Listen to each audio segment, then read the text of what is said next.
আজকে ডিনারের জন্য বানিয়েছিলাম চিকেন রোল। সো এখানে চিকেনগুলো আগে থেকেই আমি একটু বারবিকিউ ভাবে করে নিয়েছি। আর এখানে ডিম করে নিয়েছি। ডিমটা আমি একটু লম্বা লম্বা ভাবে কেটে নিয়েছি যাতে আমি প্রত্যেকটা হোয়াইটে ডিম আর মাংসের টেস্টটা পাই। তো এখানে আমি মাংসটাও অনেক মজা করে বারবিকিউ করে নিয়েছি। এখানে ডিমের পরে আমি মাংস দিয়ে দিচ্ছি, তারপর মাংসের উপরে আমি আমার সালাদ গুলো দিয়ে দিব। তো এখানে সালাদ গুলো আমি একটু লম্বা লম্বা ভাবে কেটেছি, কারণ এভাবে করলে প্রত্যেকটা বাইটই সবকিছু মুখে পাওয়া যায়, তাই আমি এভাবেই করেছি। এর উপরে আমি পেঁয়াজ দিয়ে দিলাম, তারপর একটু টমেটো দিয়ে দিলাম। টমেটোটা খুব অল্প দিয়েছি কারণ আমার টমেটো তেমন ভালো লাগে না, জাস্ট একটা ফ্লেভারের জন্য দিয়েছি।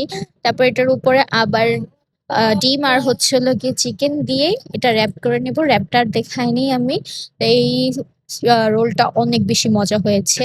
তোমরা এভাবে ট্রাই করতে পারো বাসায়, ইজি ওয়েতে খুব। আর রুটিটা ছিল ফ্রোজেন, তো খুব ইজি ভাবে বানাতে পারবে। আমার কাছে খুবই ভালো লেগেছে। সো আমার চ্যানেলটা সাবস্ক্রাইব করে দিও।